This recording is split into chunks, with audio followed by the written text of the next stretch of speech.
So every once in a while, it's always great to touch base on a lot of cultural nuances that are going on within the world of sports, especially to pertaining to athletes going broke, as some players might be culturally from a family where the money doesn't necessarily trickle up to future generations, but instead trickles down to past generations to have them keeping up with the Joneses.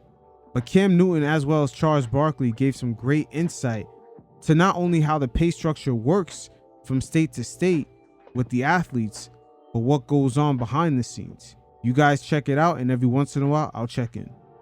Yeah, so let's break it down. Okay. All right, and I think a lot of people are ignorant in regards to money and how it's made, okay? So when I look at Amon-Ra St. Brown's 4-year, $120 million contract, 30 mil of that is what he's going to make per year. Mm-hmm. All right. What people don't also know, you're going to get taxed in every state that you play. That's outside of.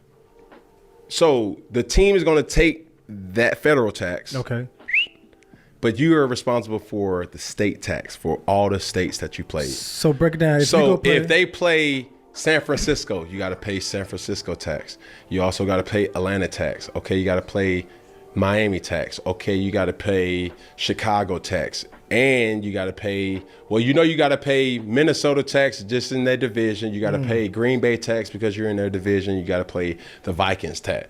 Or no, I said Minnesota, Chicago. You got to pay Chicago state tax too. You have to do that. So people don't understand taxes.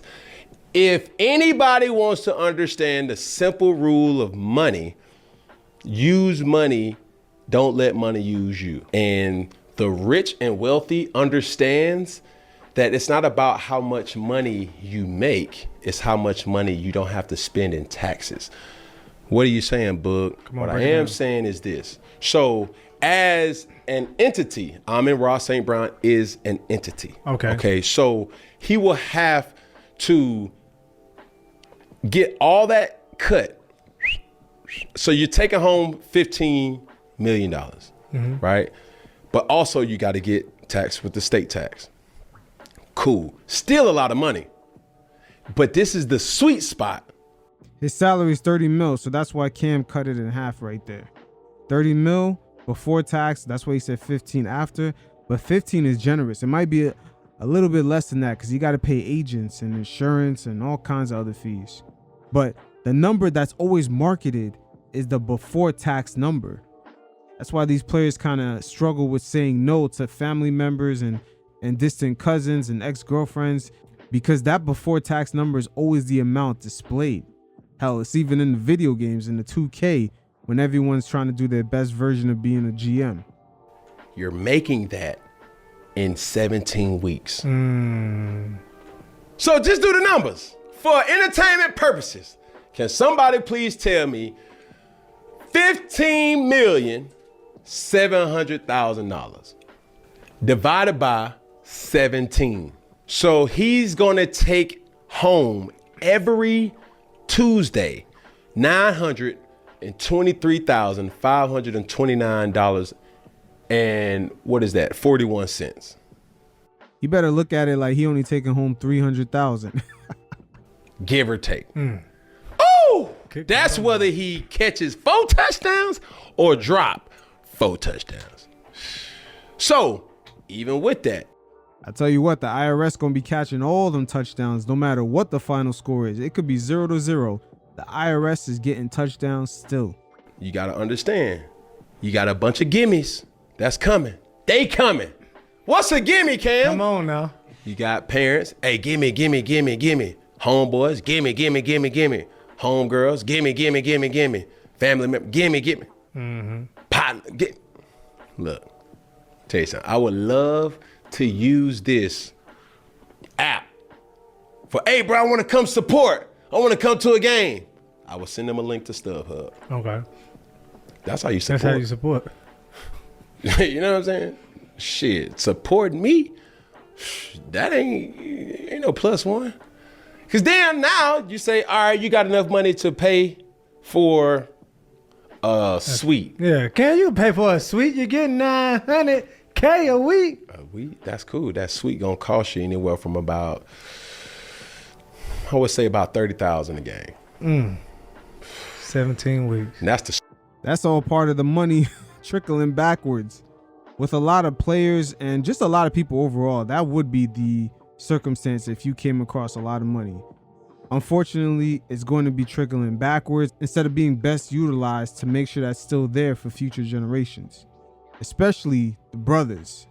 Us brothers got to be dealing with a lot of the money kind of trickling backwards. It's just how it is on our side. small boy. Let alone, now every stadium is different. Yeah. Oh. Paying for a suite in Dallas or New York is completely different than paying for a suite in Atlanta or New Orleans. That ain't even playoffs. Just different markets, or even Green Bay. Those different type of suites. So that's also something to keep in mind. And you have to understand this, Amin Ra, or whoever makes a lot of money. This money has to last you for the rest of your life. That's scary, boy. That's the trick right there. That is the final boss right there, making that money last. So it's a lot. It's a lot. All the money in one fight.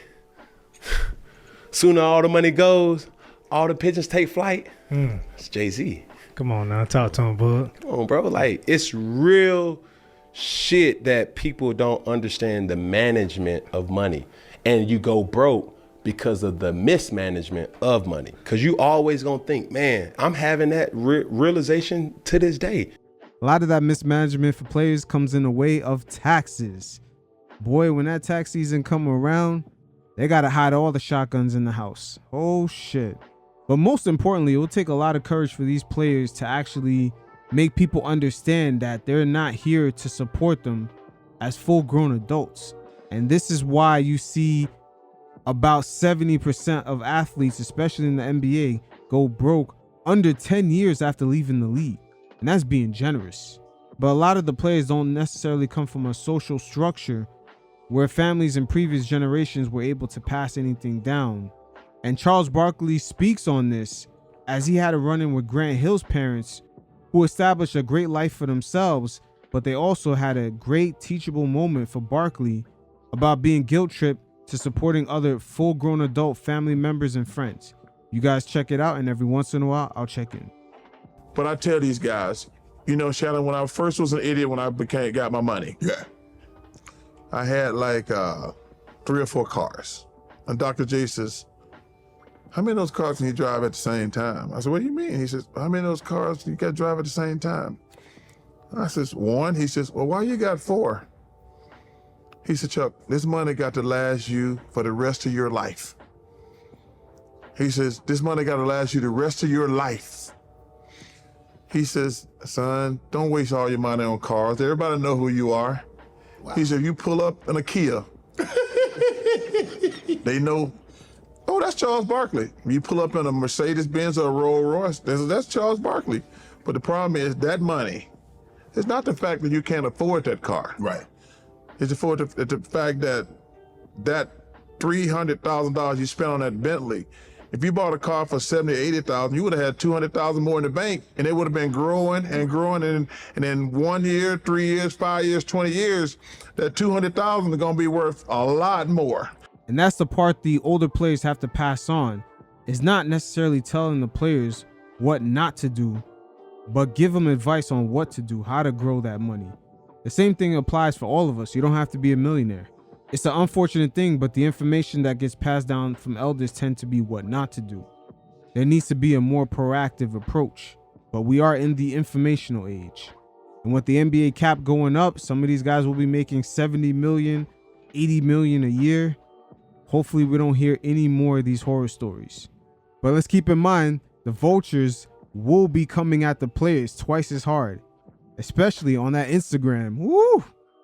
Damn, they're gonna be transforming to whole new schemes out here. I always tell them, I say, yo, man, we know stuff. I ain't trying to hate on no young guy. I'm trying to, because I don't want you to be on that list. What list is that? 80% of professional athletes go broke.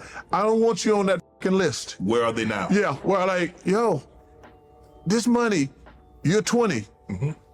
When you're 55, how much money you gonna have left? That's the key. When like I say, I started out and I tell them, I say, yo, man, I've been in your situation. I wasted money on cars. And then you're like, oh man. Because when you waste money on cars, you're really just trying to impress other people. Correct.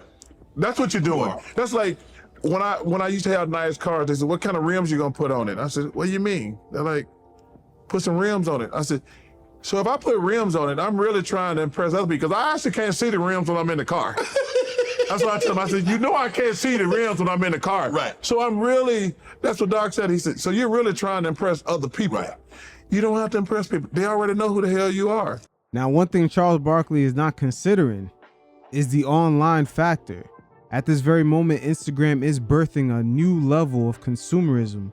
And it's not necessarily people buying things like the latest exclusive kicks that are like $3 or $4 grand because they like it. They're really buying these things just to flex on the gram for the right little Insta thotty. This is a whole new thing that's going on. Barkley was not in his prime years for this conundrum. The Instagram flexing is a real thing. These guys might not even drive these cars, but they're gonna show it off for the gram and the DMs are gonna be popping. Barkley's been out of the game. He does not understand the new landscape. This shit has evolved into a brand new monster. And Herm Edwards, who's somebody I really like and admire, he says, you can have one car. You don't need 5. You don't need a bunch of houses. No. He says, I live by the one model. You need one, that's good enough. And like I say, and the young black kids, and I'm talking to them, man, save your money. Yes. And another thing, you don't have to take care of all your family and friends. For some reason, black people, myself included, I used to be like, my financial people told me, why are you taking care of 7, 8 people? I'm like, well, he said, no. No, you don't have to take care of everybody. Right. Because you're going to go broke. Now that advice, Barkley had to be careful with it because was that advisor a brother? Because he might understand the circumstance a lot different. Once again, the family structure is a little bit different. The money tends to be trickling backwards if anyone comes up on it. That's why sometimes we tend to see more brothers go broke after leaving the league versus their Caucasian counterparts. There is a cultural difference there. But Barkley might not have really taken that advice from that advisor, especially if he was Caucasian. But eventually when he meets Grant Hill's parents, the story's a lot different and it makes sense. So now I tell these young kids, yo man, if you want to do something nice for your mom and dad, you want to do something nice for a brother or sister, that's fine. They don't have to be on the payroll. Right. You don't you don't owe them. That was their job to take care of you. But if you want to do something nice for them, that's fine.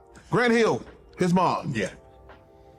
Rest in peace. Gave me the best advice ever. I said, because we were at the Olympics actually here in Atlanta in '96. And her and Calvin had came down for a couple games. They said, Chuck, we're gonna be here a couple days and we got to get back to work. And I said, Grant just signed the first $100 million contract in NBA history. She says, sit your ass down, Charles. I said, Miss Hill. He said, Charles, I'm gonna just give you some advice. Do not start taking care of your family and friends because number one, they're never gonna stop and it's gonna ruin all your relationships. I said, what do you mean? He says, when you start giving people money, they're never gonna ask you for money one time. Right. But she said, the second thing is, no matter what you do for them, the first time you tell them no, they hate you. And I said, what? And I had to learn, people who I have been giving money to, the first time I told them no, they like, no, we're not friends anymore. Yeah. That was a tough and painful lesson for me. Now, LeBron James has shown a blueprint that completely breaks this mold.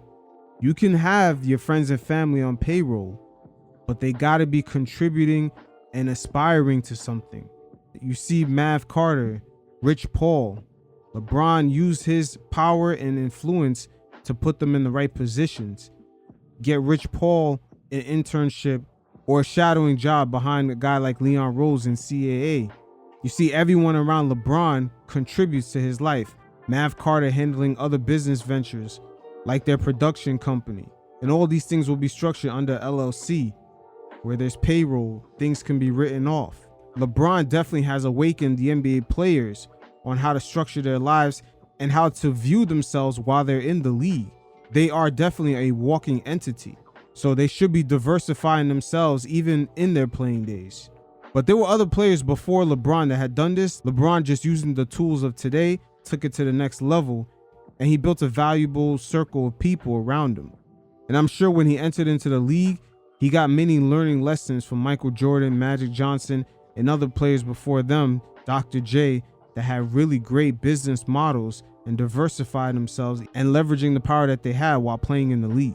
Give Junior Bridgman some credit too. People don't know who that is. Well, every time I see Junior, I say thank you, because Magic is kind of taking over now. Oh, yes. But Junior was a good player, but his portfolio, owning all those restaurants, probably being the first billionaire athlete, to be honest with you. Him, Dave Bing, and also is amazing businessman. Right. But every time I see Junior Bridgman, like, for a guy who didn't make a ton of money. That's what's so impressive. Yeah, and didn't have the name. Didn't have the name to learn how to handle business. And he's probably got 500 to 1,000 restaurants now. And like, does it so low key. Mm-hmm. Does it so low key. Like, every time I'm around here, I try to pick his brain. Right. Because the one, like, it's different now. Because these guys make so much money. Yeah. I said, back in our day, I says, dude, and I'm not poo-pooing on this either. I want to make it clear, because, you know, when I say it, it's gonna sound stupid. The most money I made was $5 million. Mm-hmm. That was my last year. Right. I says, now that's below the minimum. I says, to be a businessman in our day and become a billionaire, you are great at business. Right. You are great at business. And he wasn't a name. People wanted to attach themselves to Magic. Yes. People wanted to attach themselves to Mike. Yes. He was Junior Bridgman. Just a great businessman and a good dude. His to me is one of the greatest stories ever. And if I was the NBA, mm-hmm. I would bring him in every year to my teams, and say, guys, because what people don't understand, everybody on an NBA team or NFL team ain't making a lot of money. True. Or ain't gonna play a lot of years. 10, 15. The average, in both sports, the average year is about 4 years. Mm-hmm. Those are guys who need a Junior Bridgman. Mm-hmm. That's like, you know, I was watching the draft last night, and this always annoys me about young kids. I was like, these dudes got Louis Vuitton shirts. Iced out. And I don't mind a little ice. Charles Barkley got to realize these kids coming in already cashing in $1 million checks through their NIL deals. And also there's more sharks out there. Some of these guys are going to get nice little advancements before they cash their first NBA check. That's been going on for a long time. But with the way social media is now, those players got to market themselves early, already coming in with an audience that's been following them in social media probably since the age of 15. But too much ice. They got Dior shoes. I says, they do know that money ain't gonna last forever, right? Get you a pair of Nikes. I'm not paying for no Dior shoes. Charles Barkley talking shit. He knows what it is. These kids got to market themselves early. But again, with the number of resources, there's a lot of ways the league can actually curb that number of 80% of guys going broke just being 5 years out of the league. There's just too many ways of making sure that that will never be the story going forward. But it's just not about these millionaires. These scenarios apply in all aspects of everyday life. But you guys be sure to check out the links in the description below. Hit up the mailbag with your questions. And until next time, you fellas stay safe. Peace.